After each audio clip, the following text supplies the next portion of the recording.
May you find happiness and peace, and may your home stand the test of time. Hello guys, welcome back to my channel. My name is Mary. Today I'll be reacting to Kirk Leftist, race bantam professor. So without further ado, let's get started.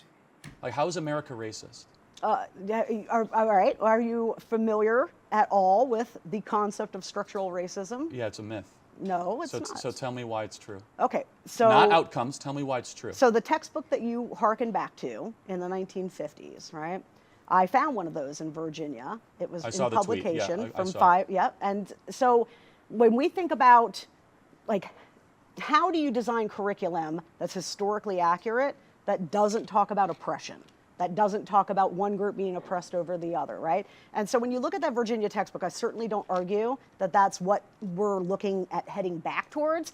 But my guess is if you were to try to write a curriculum that covers, slavery in the U.S. or the, Holocaust or whatever, and not, give the narrative that this group did this horrible thing to the other group, you're going to have to rely on some pretty... But it wasn't groups, though. That's incorrect. Not every white person was a slave owner. Well, that doesn't matter, though, because, 9 out of 13 states abolished slavery by the time of constitutional ratification. I mean, it's not like every white person was supportive. In fact, we had abolitionists at the time of the founding. Exactly. So why would you say one group?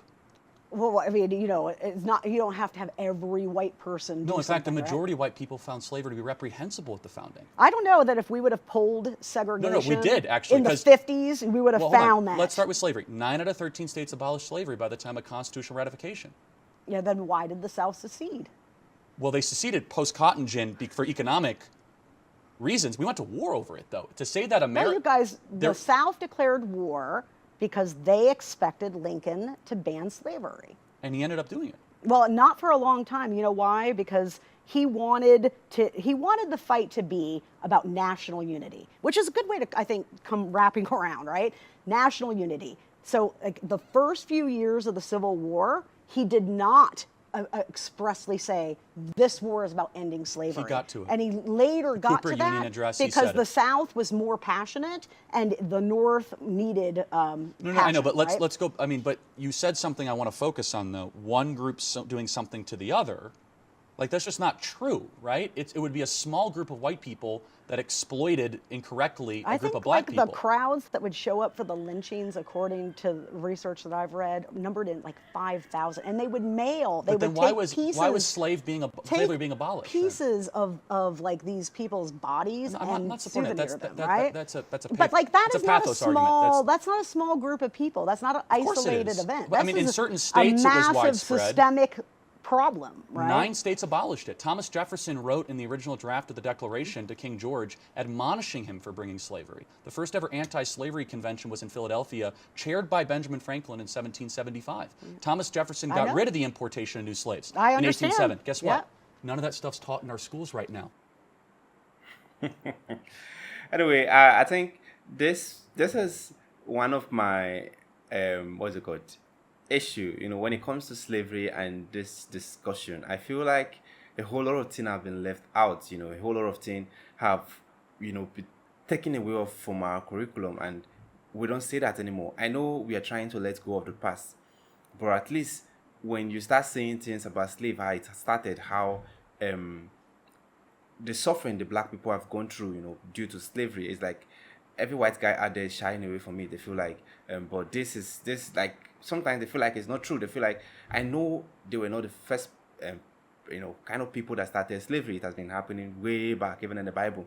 When you conquer a place, you take the remaining people there as slaves.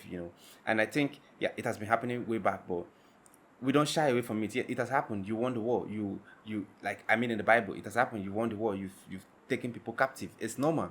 Okay, but I think what is happening now is, like, if we mention the slavery, it will be the comments you get is like, we did not sell slave, or we don't have slave, or you guys sold your people, or this.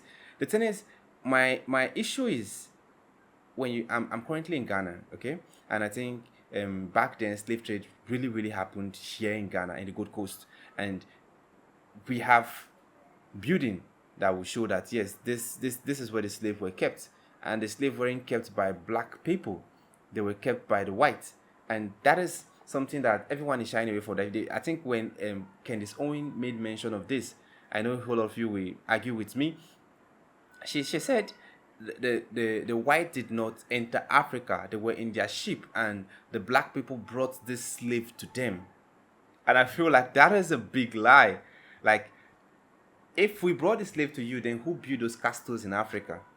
We have castles in Cape Coast, we have castles in Accra, we have castles in Takrady, we have castles in Nigeria and other part of, Western Africa, like, because it was closer to the seaport, so you can easily, drive in, pick your slave, then drive out. Like, I have pictures evidence, I have video evidence, I have like footages of this like incident, and to me, I feel like yes, it has happened. Okay, you might try to feel like, oh, it never happened, or cover it up, but that does not stop it from happening, because we have buildings here that some of them have been have been maintained. Some of them are, like, what's it called? They're fading off, but still we have those buildings. Like, we have evidence to show that yes, this really happened. It's just like in Jerusalem. If you want to talk about Jesus, you see where he was crucified and so many other things. They have buildings there, that they have Abraham Accord, they have this, and they have different things to show that yes, this really happened, to back up the Bible, and that no one is trying to erase it from the Bible. So why then do you erase this slave trade? Maybe it's bad, but the thing is, my joy is it has happened in the past, and everyone is moving forward. And that is why sometimes when I think of it, I feel like yes, it's in the past. Even if maybe my forefathers were part of the slave, but I feel like it's in the past. So it's time for us to look beyond that. And I feel as at now, the whites have paid the price enough. Like they've showed us that yes, I think they are sorry for it. That is why they're trying to let go of this ideology, this racism, this like kind of discrimination between white and black, or between people with color.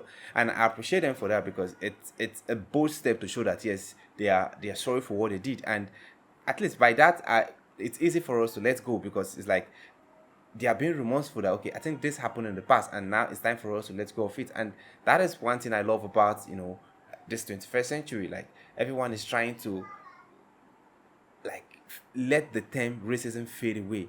And I know it's a gradual process. It's going to take years. It's going to take time. But I believe eventually it will all die off. Anyway, this is a beautiful one. I enjoyed their dialogue. I feel they're both right.